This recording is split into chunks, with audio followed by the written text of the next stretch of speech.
Welcome to my channel.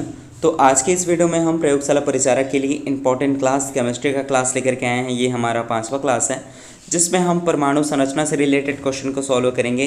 Actually ये इस topic का तीसरा पार्ट है। इससे पहले हमने 2 पार्ट में करके इससे रिलेटेड क्वेश्चन को सॉल्व कर रखा है। अगर आपने वीडियो नहीं देखा है तो डिस्क्रिप्शन में लिंक है, जाकर के वीडियो ज़रूर देख लें, या फिर आप मेरे चैनल पे विजिट कर सकते हैं। वहाँ आपको प्लेलिस्ट मिल जाएगा केमिस्ट्री क्लास फॉर प्रयोगशाला परिचारक, जिसमें जाकर के आप सारे वीडियो को आसानी से देख पाएंगे।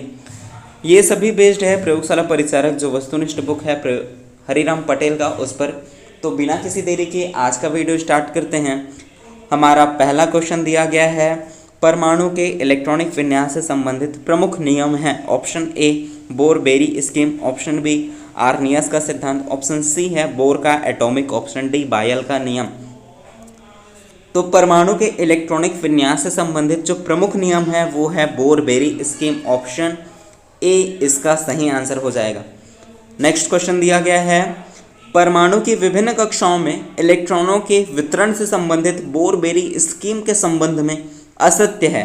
हमें असत्य को ढूंढना है। ऑप्शन ए दिया गया है, किसी कक्ष में उपस्थित अधिकतम इलेक्ट्रॉन संख्या को 2n² सूत्र से दर्शाया जाता है। तो ये पॉइंट इसमें सही दिया गया है। ऑप्शन बी देखते हैं, सूत्र में n कक्षा की संख्या या ऊर्जा स्तर को दर्शाता है। तो ये भी पॉइंट इसमें सही दिया गया है। ऑप्शन सी कक्षाओं को क्रमानुसार भरना आवश्यक नहीं है। ऑप्शन डी में दिया गया है, सबसे बाहरी कोश में इलेक्ट्रॉनों की अधिकतम संख्या 8 हो सकती है। तो ये भी पॉइंट सही है। हमें असत्य को ढूंढना था, इसलिए ऑप्शन सी इसका सही आंसर हो जाएगा। क्यों ये पॉइंट असत्य है वो भी मैं आपको बताता हूँ। क्योंकि कक्षाओं को क्रमानुसार भरना आवश्यक होता है। जैसे जब हम किसी तत्व का इलेक्ट्रॉनिक विन्यास करते हैं तो अलग अलग कक्षाओं में विभक्त करते हैं। तो पहली कक्षक में 2 इलेक्ट्रॉन होना आवश्यक है, उसके बाद के कक्षाओं में 8 इलेक्ट्रॉन होना आवश्यक है। देख पा रहे होंगे कि हम इसमें क्रमानुसार भर रहे हैं। पहले हम पहले कक्षा को भरेंगे, उसके बाद दूसरी कक्षा को, उसके बाद तीसरी कक्षा को। इस प्रकार हम क्रमानुसार भर रहे हैं, इसलिए ये पॉइंट असत्य है। इसमें बोला गया था कि कक्षाओं को क्रमानुसार भरना आवश्यक नहीं है, जो कि बिल्कुल गलत है। ठीक है। नेक्स्ट क्वेश्चन, संयोजकता इलेक्ट्रॉन से आशय है। ऑप्शन ए किसी परमाणु की कक्षा में उपस्थित अधिकतम इलेक्ट्रॉन, ऑप्शन बी किसी परमाणु की सबसे बाहरी कक्षा में उपस्थित इलेक्ट्रॉन, ऑप्शन सी है परमाणु के नाभिक के निकटतम कक्ष में उपस्थित इलेक्ट्रॉन की संख्या, ऑप्शन डी किसी परमाणु में उपस्थित कक्षाओं या कोषों की संख्या। आपको बताना है संयोजकता इलेक्ट्रॉन क्या है, संयोजकता इलेक्ट्रॉन से क्या आशय है। तो संयोजकता इलेक्ट्रॉन किसी परमाणु की सबसे बाहरी कक्षा में उपस्थित इलेक्ट्रॉन। ठीक है। कैसे एग्जाम्पल से समझ लेते हैं। जैसे हम लेते हैं नाइट्रोजन। ठीक है, हमने लिया नाइट्रोजन और इसकी परमाणु संख्या कितनी होती है, तो इसकी परमाणु संख्या होती है 7।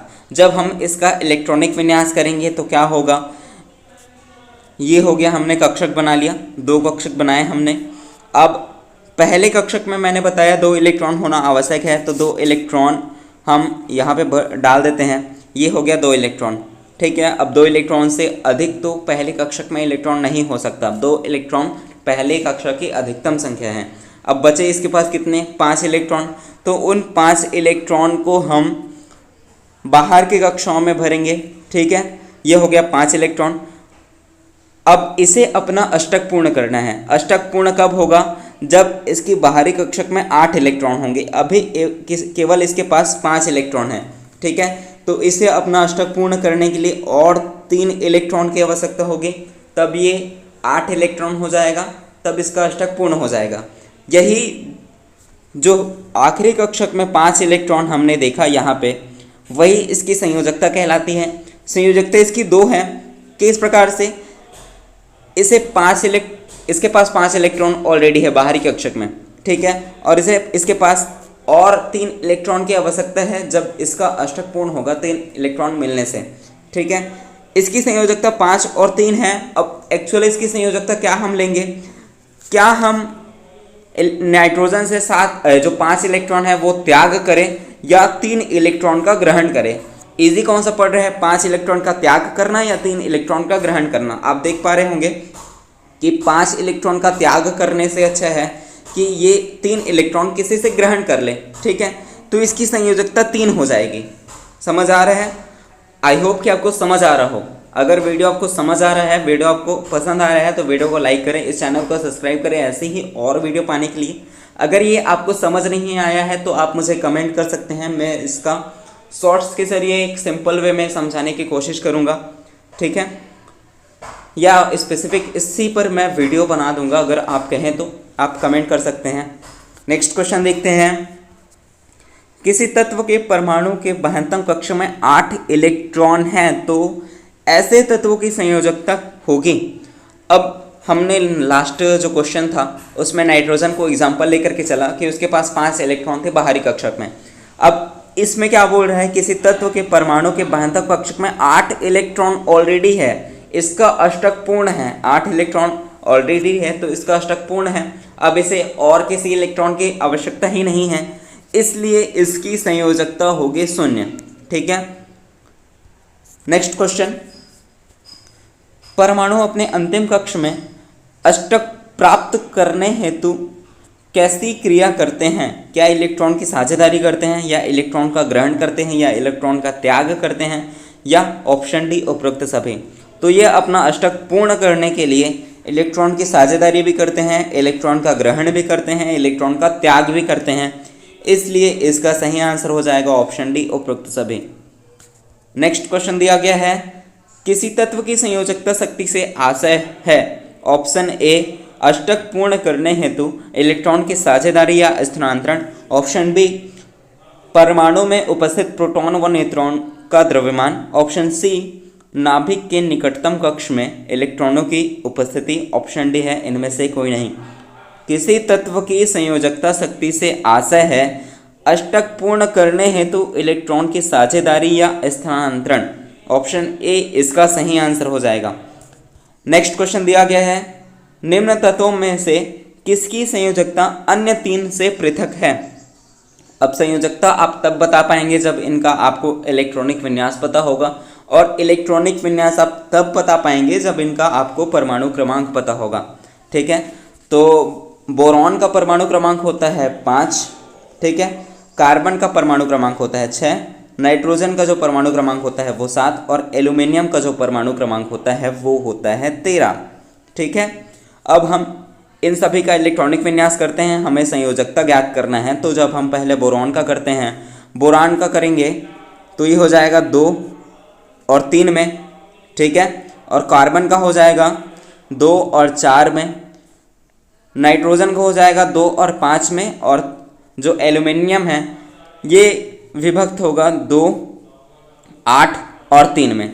आप देख पा रहे होंगे कि जो बोरॉन है इसकी संयोजकता 3 है, ठीक है।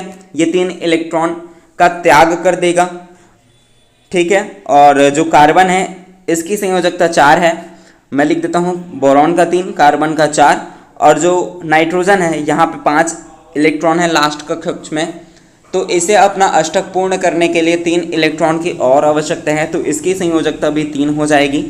और जो एल्यूमिनियम है इसके लास्ट कक्षक में 3 इलेक्ट्रॉन है, तो ये भी इसका जो संयोजकता है वो 3 होगी। आप देख पा रहे होंगे सभी में 3-3 है, केवल कार्बन की जो संयोजकता है वो 4 है, इसलिए इसका जो सही आंसर हो जाएगा ऑप्शन बी। अन्य 3 से पृथक पूछा गया था हमें, इसलिए कार्बन इसका सही आंसर हो जाएगा। नेक्स्ट क्वेश्चन, निम्न विकल्पों को ध्यानपूर्वक पढ़ें तथा इनमें से असत्य कथन की पहचान कीजिए। हमें असत्य को ढूंढना है। ऑप्शन ए दिया गया है, परमाणु में उपस्थित इलेक्ट्रॉनों की संख्या उसकी परमाणु संख्या कहलाती है, ठीक है। ऑप्शन बी दिया गया है, परमाणु के नाभिक में उपस्थित प्रोटॉन और न्यूट्रॉन की कुल संख्या के योग को उसकी द्रव्यमान संख्या कहते हैं। ऑप्शन सी दिया गया है, परमाणु का लगभग संपूर्ण द्रव्यमान उसके नाभिक में उपस्थित होता है। ऑप्शन डी, परमाणु के नाभिक में उपस्थित अपरमाणु कण को सम्मिलित रूप से न्यूक्लियस कहते हैं। तो इसमें असत्य को ढूंढना था, इसलिए ऑप्शन ए इसका सही आंसर हो जाएगा। परमाणु में उपस्थित इलेक्ट्रॉनों की संख्या को उसकी परमाणु संख्या नहीं कहते हैं, परमाणु में स्थित प्रोटॉनों की संख्या को उसकी परमाणु संख्या कहते हैं। ठीक है, ऑप्शन ए क्यों गलत हुआ ये भी मैंने आपको बताया, बाकी के पॉइंट सभी सही हैं। ऑप्शन बी में था परमाणु के नाभिक में उपस्थित प्रोटॉन और न्यूट्रॉन की कुल संख्या के योग को उसकी द्रव्यमान संख्या कहते हैं, ये पॉइंट सही है। सी में दिया गया था कि परमाणु का लगभग संपूर्ण द्रव्यमान उसके नाभिक में उपस्थित होता है, ये भी पॉइंट सही है। ऑप्शन डी में था परमाणु के नाभिक में उपस्थित अपरमाणु कणों को सम्मिलित रूप से न्यूक्लियस कहा जाता है, ये भी पॉइंट सही है। नेक्स्ट क्वेश्चन देखते हैं। क्वेश्चन दिया गया है हाइड्रोजन का समस्थानिक नहीं है। आपको पता होगा कि हाइड्रोजन के 3 समस्थानिक हैं। अब इनमें से 3 तो सही हैं, केवल एक गलत है, वो आपको बताना है। Option A protium, option B है deuterium, option C titanium, option D में दिया गया है ट्राइटियम। तो इसमें से जो प्रोटियम, ड्यूटेरियम और जो ट्राइटियम है ये सभी सही हैं। ऑप्शन जो सी है वो हाइड्रोजन का समस्थानिक नहीं है, इसलिए ऑप्शन सी इसका सही आंसर हो जाएगा। नेक्स्ट क्वेश्चन दिया गया है ऐसे तत्व जिसकी परमाणु संख्या समान किंतु द्रव्यमान संख्या भिन्न भिन्न होती है। क्या बोल रहा है, परमाणु संख्या समान और द्रव्यमान संख्या अलग अलग है। मैंने लास्ट वीडियो में भी आपको बताया था कि ये क्या होता है।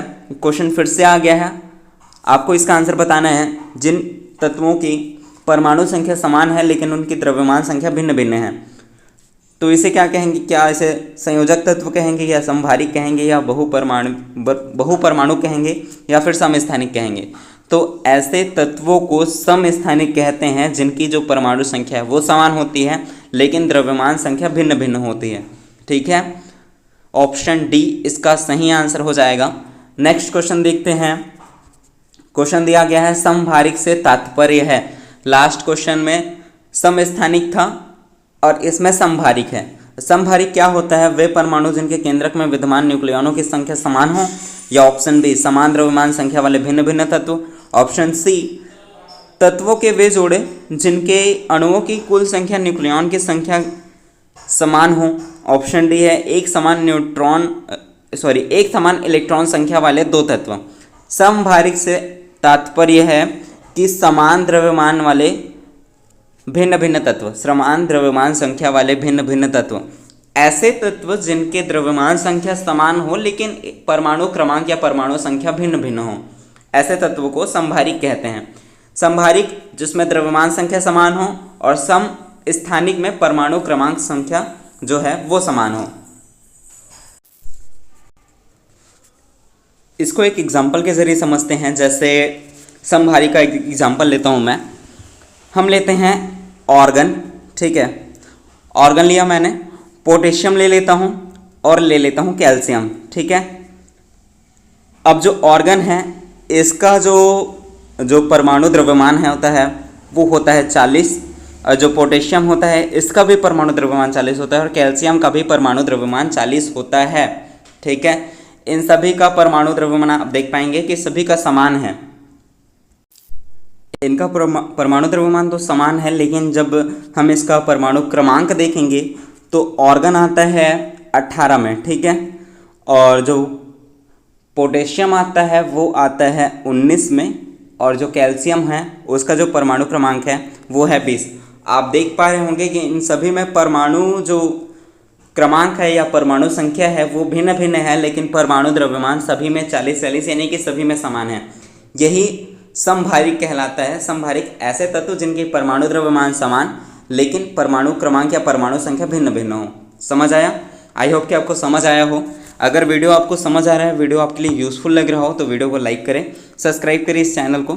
नेक्स्ट क्वेश्चन देखते हैं। क्वेश्चन दिया गया है कैंसर के उपचार में किस तत्व के समस्थानिक का उपयोग होता है? Option A iodine, option B है cobalt, option C carbon, option D में है यूरेनियम। तो कैंसर के उपचार में कोबाल्ट के समस्थानिक का यूज होता है, ऑप्शन बी इसका सही आंसर हो जाएगा। नेक्स्ट क्वेश्चन देखते हैं। क्वेश्चन है IUPAC का विस्तृत रूप है। Option A International Unity of Pure and Applicable Chemistry, option B Indian Union for Pure and Applicable Chemistry, option C में है International Union of Pure and Applied Chemistry, option D है International University of Pure and Applicable Chemistry. तो इसका जो सही answer हो जाएगा वो हो जाएगा ऑप्शन सी। इसका विस्तृत रूप है International Union of Pure and Applied chemistry. ठीक है, नेक्स्ट क्वेश्चन दिया गया है लेवुजियर एवं प्राउस्ट द्वारा रासायनिक संयोजन से संबंधित कितने नियम का प्रतिपादन किया गया। ऑप्शन ए दिया गया है 2, ऑप्शन बी में है 3, ऑप्शन सी 4, ऑप्शन डी में है 5। लेवुजियर एवं प्राउस्ट के द्वारा रासायनिक संयोजन से संबंधित कितने नियम का प्रतिपादन किया गया है, तो इसका सही आंसर हो जाएगा 2। इन्होंने 2 नियम का प्रतिपादन किया, जिसमें से पहला नियम है वो है द्रव्यमान संरक्षण का नियम। ठीक है, द्रव्यमान संरक्षण का नियम। दूसरा नियम है इसमें स्थिर अनुपात का नियम, स्थिर अनुपात का नियम याद रखेंगे, इंपॉर्टेंट है। इससे भी क्वेश्चन बनता है, द्रव्यमान संरक्षण का नियम, स्थिर अनुपात का नियम, इससे भी क्वेश्चन बनता है। किसने इस नियम का प्रतिपादन किया है, तो लेवुजियर एवं प्राउस्ट ने। इसको भी आपको याद कर रखना है। नेक्स्ट क्वेश्चन दिया गया है रासायनिक संयोजन के नियमों का प्रतिपादन करने वाले रसायनज्ञ थे। जैसे मैंने पहले बताया, अभी जस्ट बताया कि इससे भी क्वेश्चन बनते हैं, वही क्वेश्चन यहाँ पे बन चुका है। रासायनिक संयोजन के नियम का प्रतिपादन करने वाले रसायनज्ञ कौन थे, तो वो है लेवुजियर एवं प्राउस्ट। ठीक है, ऑप्शन बी इसका सही आंसर हो जाएगा। नेक्स्ट क्वेश्चन देखते हैं। क्वेश्चन दिया गया है रासायनिक के संयोजन से संबंधित प्रमुख नियम है। मैंने बताया द्रव्यमान संरक्षण का नियम और स्थिर अनुपात का नियम, इसलिए ऑप्शन डी इसका सही आंसर हो जाएगा, ए व बी दोनों। नेक्स्ट क्वेश्चन देखते हैं। क्वेश्चन दिया गया है किसी भी यौगिक में तत्व सदैव एक निश्चित द्रव्यमान के अनुपात में उपस्थित होता है। लेवुजियर द्वारा प्रतिपादित इस नियम को कहते हैं। ऑप्शन ए दिया गया है स्थिर अनुपात का नियम, ऑप्शन बी है स्थिर द्रव्यमान का नियम, ऑप्शन सी ऊर्जा संरक्षण का नियम, या ऑप्शन डी है द्रव्यमान संरक्षण का नियम। तो किसी भी यौगिक में तत्व सदैव एक निश्चित द्रव्यमान के अनुपात में उपस्थित होता है। मैंने लास्ट जो क्वेश्चन था उसमें बताया कि स्थिर अनुपात का नियम और द्रव्यमान संरक्षण का नियम। हमें यहाँ पे द्रव्यमान के अनुपात में स्थित, निश्चित द्रव्यमान के अनुपात में स्थित होता है, इसलिए इसका सही आंसर हो जाएगा स्थिर अनुपात का नियम। नेक्स्ट क्वेश्चन दिया गया है द्रव्यों की विभाज्यता संबंधी सिद्धांत जिसके अनुसार तत्वों के सूक्ष्मतम अविभाज्य कण को परमाणु नाम दिया गया, उसके प्रतिपादक रसायनज्ञ थे। ऑप्शन ए दिया गया है A.L. लवाइजिए, ऑप्शन बी में दिया गया है John Dalton, option C J.J. Thomson, option D है नील्स बोर। तो इसका सही आंसर हो जाएगा ऑप्शन बी जॉन डाल्टन। ठीक है, नेक्स्ट क्वेश्चन देखते हैं। डाल्टन के परमाणु सिद्धांत के विषय में असत्य है। ऑप्शन ए सभी द्रव्य परमाणु से निर्मित होते हैं जो रासायनिक अभिक्रिया में भाग लेते हैं। ऑप्शन बी में दिया गया है तत्व के सभी परमाणुओं का द्रव्यमान व रासायनिक गुणधर्म भिन्न भिन्न होता है। ऑप्शन सी में दिया गया है परमाणु अविभाज्य सूक्ष्मतम कण होते हैं जो रासायनिक अभिक्रिया में न तो सृजित होते हैं और न ही इनका विनाश होता है। ऑप्शन डी किसी भी यौगिक में परमाणुओं की सापेक्ष संख्या एवं प्रकार निश्चित होता है। तो डाल्टन के परमाणु सिद्धांत के विषय में असत्य इसमें से केवल ऑप्शन बी है, तत्व के सभी परमाणुओं का द्रव्यमान व रासायनिक गुणधर्म भिन्न भिन्न होता है। नेक्स्ट क्वेश्चन, किसी भी द्रव्य की मूल रचनात्मक इकाई होती है। तो किसी भी द्रव्य की मूल जो रचनात्मक इकाई है, ये सिंपल है, ये है परमाणु। ठीक है, नेक्स्ट क्वेश्चन, परमाणु त्रिज्या को खाली स्थान से मापा जाता है, वही लिखा है यहाँ पे। परमाणु त्रिज्या को खाली स्थान से मापा जाता है, क्या माइक्रोमीटर से या मैनोमीटर से या मिलीमीटर से या नैनोमीटर से। तो परमाणु त्रिज्या को नैनोमीटर से मापा जाता है, ऑप्शन सी इसका सही आंसर होगा, option D sorry. Next question, एक परमाणु त्रिज्या की माप इक्वल टू कितना होता है। ऑप्शन ए में दिया गया है 10⁻⁹ metre, option B 10⁻⁶ metre, option C में है 10⁻⁵ मीटर, ऑप्शन डी 10⁻³ मीटर। एक परमाणु त्रिज्या की माप होती है 10⁻⁹ मीटर। ऑप्शन ए इसका सही आंसर है। नेक्स्ट क्वेश्चन देखते हैं। क्वेश्चन दिया गया है पोटेशियम का प्रतीक उसके लैटिन नाम खालिस्तान से लिया गया है। Option A stibium, option B है kalium, option C stannum, option D है इनमें से कोई नहीं। तो इसका सही आंसर हो जाएगा ऑप्शन बी कैलियम। पोटेशियम का प्रतीक उसके लैटिन नाम कैलियम से लिया गया है। नेक्स्ट क्वेश्चन दिया गया है 2 या 2 से अधिक परमाणुओं का समूह जो आपस में रासायनिक बंध द्वारा जुड़े होते हैं कहलाते हैं। ऑप्शन ए अणु, ऑप्शन बी है तत्व, ऑप्शन सी यौगिक, ऑप्शन डी है मिश्रण। तो 2 या 2 से अधिक परमाणु का समूह जो आपस में रासायनिक बंध द्वारा जुड़े होते हैं उसे कहते हैं अणु। ऑप्शन ए इसका सही आंसर हो जाएगा। नेक्स्ट क्वेश्चन देखते हैं। सम्मिलित नहीं है पूछ रहा है। अब इसमें से क्या सम्मिलित नहीं है? ऑप्शन ए दिया गया है आर्गन, एक परमाणुक अणु, ऑप्शन बी में दिया गया है क्लोरीन, द्विपरमाणुक अणु, ऑप्शन सी ओजोन, एक परमाणुक अणु, ऑप्शन डी है सल्फर, बहुपरमाणुक अणु सॉरी। तो सम्मिलित इसमें से नहीं है कौन सा? Option C. जो ओजोन है वो एक परमाणुक अणु ना होकर के त्रिपरमाणुक अणु होता है, इसलिए ऑप्शन सी इसका सही आंसर हो जाएगा। नेक्स्ट क्वेश्चन देखते हैं। क्वेश्चन दिया गया है असत्य कथन की पहचान करना है हमें। ऑप्शन ए में दिया गया है किसी परमाणु की संरचना में प्रयुक्त होने वाले परमाणु की संख्या को उस परमाणु की परमाणुकता कहते हैं। ऑप्शन बी में दिया गया है जल हाइड्रोजन और ऑक्सीजन से बने एक यौगिक है जिनका अनुपात क्रमशः 2:1 होता है।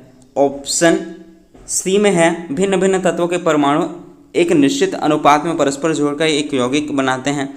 ऑप्शन डी में है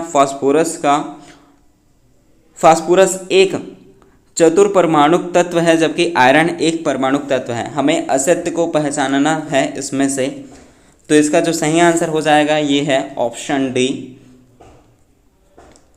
फास्फोरस एक चतुर्परमाणुक तत्व है जबकि आयन एक परमाणुक तत्व है, ये पॉइंट गलत है।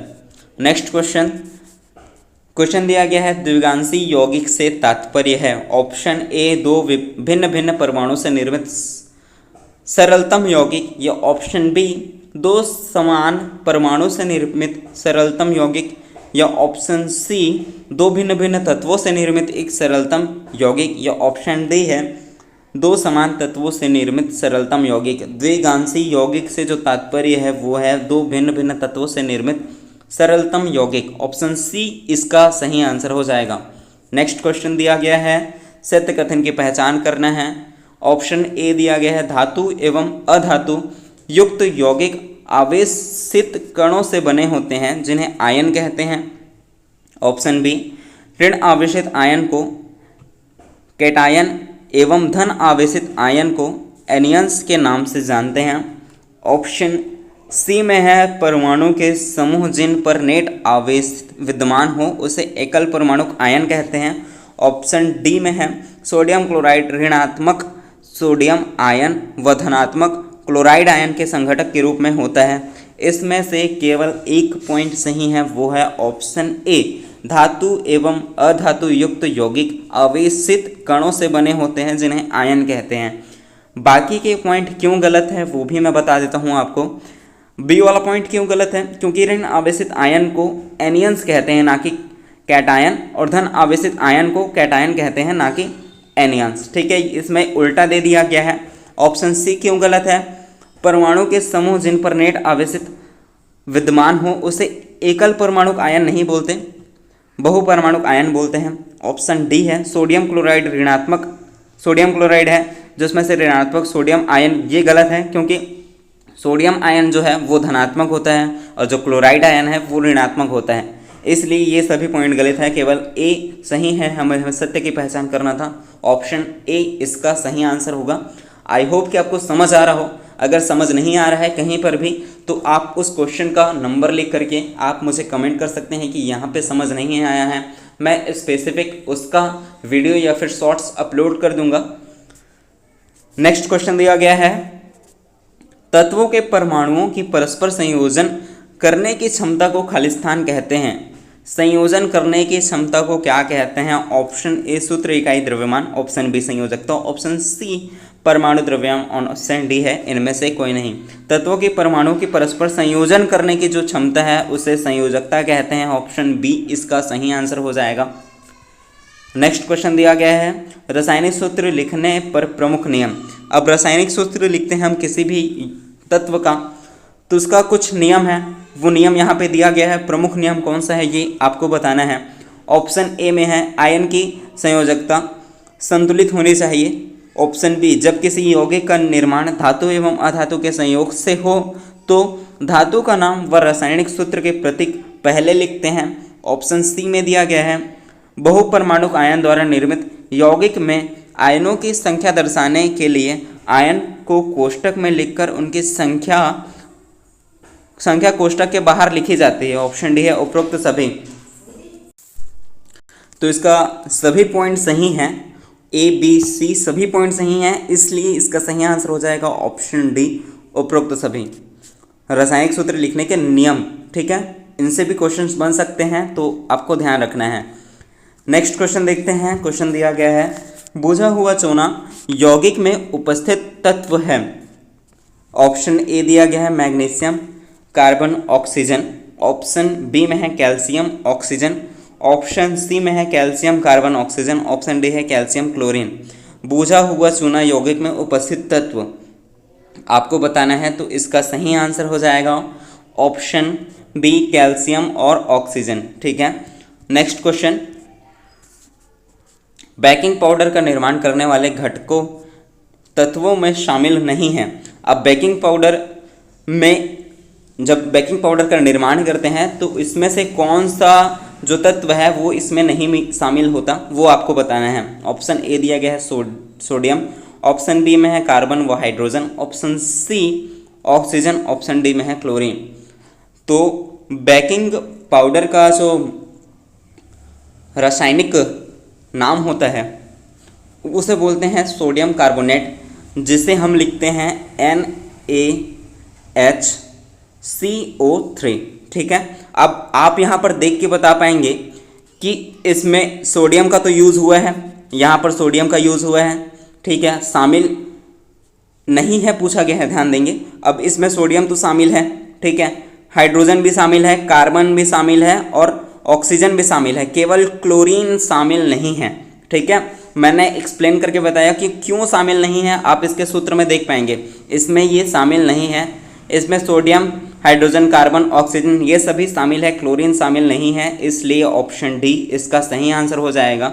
हमें पूछा गया था कि बेकिंग पाउडर के निर्माण में इनमें से कौन सा शामिल नहीं है, तो क्लोरीन शामिल नहीं है, ऑप्शन डी इसका सही आंसर है। नेक्स्ट क्वेश्चन, नीला थोथा का रासायनिक सूत्र है। ऑप्शन ए MgSO4, ऑप्शन बी है K2SO4, option C CuSO4, option D में है FeSO4।